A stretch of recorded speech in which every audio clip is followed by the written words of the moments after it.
अगर तुम उन लोगों में से हो जो सेम टाइप के शोनन और इसेकाई एनिमे देखकर हो चुका है बोर, वही सेम पावर अप्स, वही सेम स्टोरी, वही सेम एंडिंग, और कुछ नया ट्राई करना चाहते हो, तो here are my top 10 underrated picks, जो शायद किसी और कॉमर्शियल एनिमे की तरह तुम्हारी फीड पर नहीं आए होंगे, लेकिन ट्रस्ट मी, तुम इन्हें एक बार देखोगे तो ये तुम पर एक डीप इम्पैक्ट छोड़ देंगे। So without any further do, तो स्टार्ट करते हैं top 10 underrated anime that you are not watching but you should.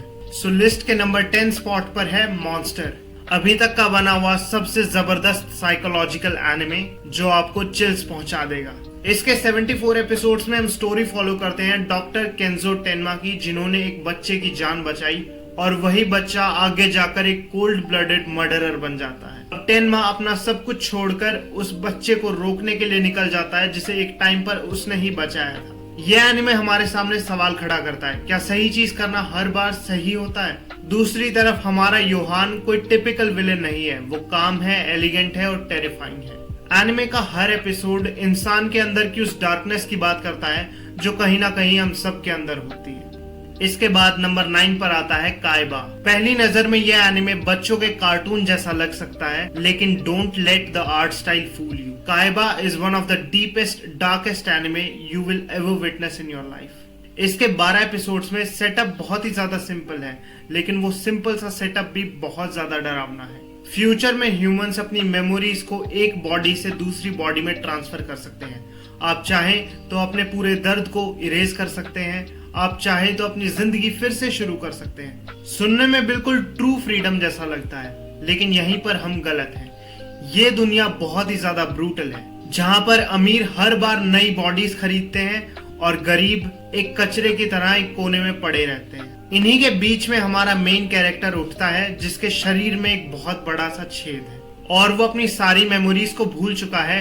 अब वो एक बॉडी से दूसरी बॉडी में स्वैप करता रहता है हर एपिसोड में, एक ऐसी दुनिया में जहां पर इमोशंस और आइडेंटिटी एक कमोडिटी की तरह ही यूज होते हैं। इन्हीं सब चीजों की वजह से एक सवाल उठता है, अगर तुम्हारा शरीर और तुम्हारी यादें बदली जा सकती है, तो अब क्या चीज बच गई जिससे तुम ह्यूमन कंसीडर किए जा सकते हो? शुरुआत में ये एनिमे हर साइफाई एनिमे की तरह लगता है, लेकिन धीरे धीरे आगे बढ़ते बढ़ते ये हमारे मुंह पर एक साइकोलॉजिकल लेवल पर थप्पड़ मारता है और तुमसे एक सवाल करता है, क्या तुम ऐसे वर्ल्ड में सरवाइव कर पाओगे जहां पर तुम्हारी कोई वैल्यू ही नहीं है? इसके बाद हम चलते हैं हमारे 8th पिक पर, जिसका नाम है fog hill of the 5 elements. अगर इफ यू आर समवन जो एक ऐसा एनिमे देखना चाहता है जो तुम्हारी एनिमेशन की एक्सपेक्टेशंस को पार कर दे, ट्राई दिस वन। इसके बाद मेरा नंबर 7th पिक है ग्रिंगर, एक इसेकाई एनिमे। अब इसेकाई सुनकर हर किसी को सेम टू सेम चीजें याद आती है। एक ऐसा बंदा जो अपनी ओरिजिनल लाइफ के अंदर मर चुका है, वो रीइंकारनेट होता है, या तो वो बहुत ही ज्यादा ओवरली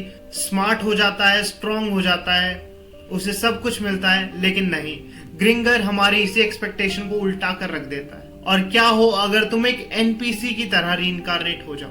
तुम्हें कुछ भी नहीं आता, zero knowledge, total survival game.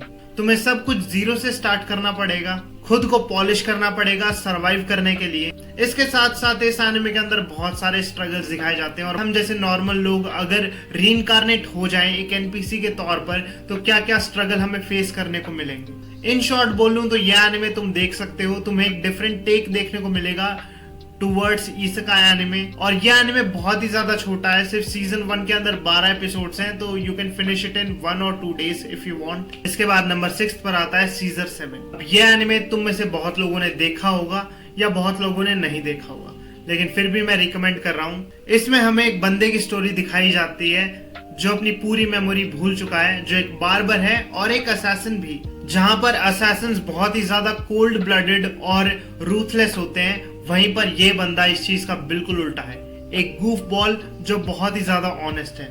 तुम खुद ही सोच कर देखो, वो किसी को मारने जा रहा है और वो बहुत ही ज्यादा ऑनेस्ट हो जाता है। एनिमे बहुत ही ज्यादा अच्छा है, एक्शन और कॉमेडी को बहुत अच्छे तरीके से ब्लेंड कर रखा है। एक्शन सीक्वेंस ही एक ऐसी जगह है जहां पर यह एनिमे ट्रूली शाइन करता है। मेन कैरेक्टर के अलावा भी बहुत सारे ऐसे कैरेक्टर्स हैं जिनके पास बहुत ही ज्यादा क्रेजी पावर अप्स भी हैं। अब जैसे जैसे स्टोरी आगे बढ़ती है तो हमें हमारे मेन लीड की बैक स्टोरी भी पता चलती है।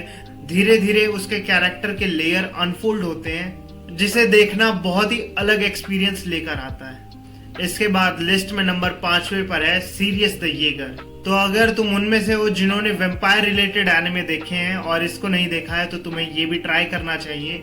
और अगर तुम ऐसे हो जिन्होंने वेम्पायर रिलेटेड एनिमे देखा ही नहीं है तो इसे डेफिनेटली ट्राई करो। अब ये स्टोरी जापान के 90s के अंदर सेट है जहां पर वेम्पायर हंटर्स होते हैं और इनका लीडर होता है हमारा यूली। मजे की बात यह है यूली हमारा वेयरवुल्फ होता है और बाकी जो टीम लीडर्स हैं सारे के सारे वेम्पायर्स होते हैं और ये एक एंशिएंट आर्टिफैक्ट के पीछे लगे होते हैं जिसका नाम है सीरियस। और ये चीज उन्हें जल्दी से जल्दी एक्वायर करनी है क्योंकि बैड वेम्पायर्स हैं, अगर उन्हें मिल गई तो वो इस चीज का मिसयूज कर लेंगे। फाइट सीक्वेंस की कोरियोग्राफी और एनिमेशन बहुत ही ज्यादा अच्छी है। एनिमे खत्म होने के बाद भी आपको यूली का कैरेक्टर बहुत टाइम तक याद रहने वाला है। सिर्फ इस एनिमे का एक ही नेगेटिव पॉइंट है जहां पर आकर सारी एक्सपेक्टेशन गिर जाती है, वो है इसका प्लॉट जो बहुत ही ज्यादा कॉमन फील होता है। इसके बाद नंबर 4 पर आते हैं जिसका नाम है 91 डेज। और आई एम श्योर तुम लोगों में से ज्यादा को पता भी नहीं होगा 91 डेज आखिर है क्या। So if you are someone जिन्हें रिवेंज और माफिया रिलेटेड डीप और डार्क स्टोरी देखना अच्छा लगता है तो this anime is for you. इस एनिमे की स्टोरी टेक प्लेस करती है माफिया टाउन लॉलेस के अंदर, जहां पर हमारे मेन कैरेक्टर का पूरा परिवार माफिया वालों ने स्लॉटर कर दिया है उसके सामने, यहां तक कि उसके दोस्तों तक को नहीं छोड़ा। अब इस इंसिडेंट के 7-8 साल बाद हमारे मेन कैरेक्टर अबिलियो को एक लेटर मिलता है जिसमें जिन्होंने भी ये सब कुछ किया था सबके नाम है। सो हमारा लौंडा निकल जाता है रिवेंज लेने के लिए। थोड़ा थोड़ा जॉन विक जैसी फील आ रही है। और इसके साथ साथ अगर तुम्हें ऐसा लगता है कि माफिया रिलेटेड एनिमे के अंदर सिर्फ और सिर्फ गन शॉट से बात होती है तो तुम बिल्कुल गलत हो। इस एनिमे के अंदर बहुत सारे माइंड गेम्स भी हैं जो तुम्हारे दिमाग को उलझाए रखेंगे।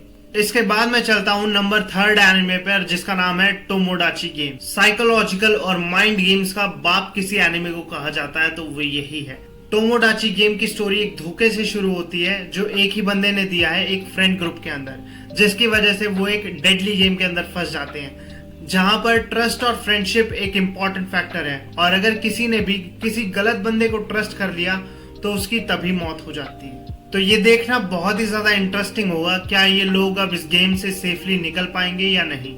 तो अगर तुम्हें लाइट यागामी या फिर आयानो कोजी जैसे कैरेक्टर्स अच्छे लगते हैं तो तुम्हें शुनिची भी बहुत पसंद आने वाला है। और ट्रस्ट मी ये एनिमे खत्म होने के बाद भी तुम्हें ये कैरेक्टर बहुत लंबे टाइम तक याद रहेगा। इसके बाद नंबर 2 पर आता है लिंक क्लिक। कहीं ना कहीं तुमने इसका नाम जरूर सुना होगा। ये एक चाइनीज एनिमे है तो तुम इसे डोंगवा भी बोल सकते हो। इसके अंदर हमें टाइम ट्रैवल दिखाया जाता है और टाइम ट्रैवल भी किसी टिपिकल एनिमे की तरह नहीं, टाइम ट्रैवल फोटोज के थ्रू, जिसकी वजह से हमारे 2 मेन कैरेक्टर्स मिलकर एक एजेंसी खोलते हैं और उसमें वो डिफरेंट केसेस को सॉल्व करते हैं। एक ट्विस्ट ये है कि अगर उन्होंने इस पावर का यूज किया और जाकर कुछ भी चेंज किया तो उसके कॉन्सिक्वेंसेस उन्हें प्रेजेंट में देखने को मिलते हैं। हमें पता चलता है कि अच्छा ये चीज इस वजह से हुई थी, ये चीज इस वजह से हुई थी। अगर पॉजिटिव्स की बात करें तो एनिमेशन तो हर डोंगवा की अलग होती ही होती है, लेकिन उसके अलावा भी इसका बीजीएम बहुत ज्यादा अच्छा है और हर एपिसोड के अंदर क्लिफ हैंगर भी बहुत ज्यादा अच्छा है। तुम फर्स्ट एपिसोड देखोगे तुम्हें फर्स्ट एपिसोड से ही समझ आ जाएगा कि क्या है ये और तुम उसे छोड़ नहीं पाओगे। इसके बाद मेरा नंबर 1 पिक है on the movement of the earth, और अगर शॉर्ट फॉर्म में बोलें तो ऑर्ब। अब ये एनिमे बहुत ही ज्यादा अटेंशन डिजर्व करता है लेकिन इसे इतनी अटेंशन मिल नहीं रही है, जानबूझकर लोग इसे इग्नोर कर रहे हैं बिकॉज ये एक टिपिकल एनिमे की तरह नहीं है जहां पर हाथ पैरों से फाइट होती है। फाइट यहाँ भी हो रही है लेकिन वो फाइट नॉलेज की फाइट है।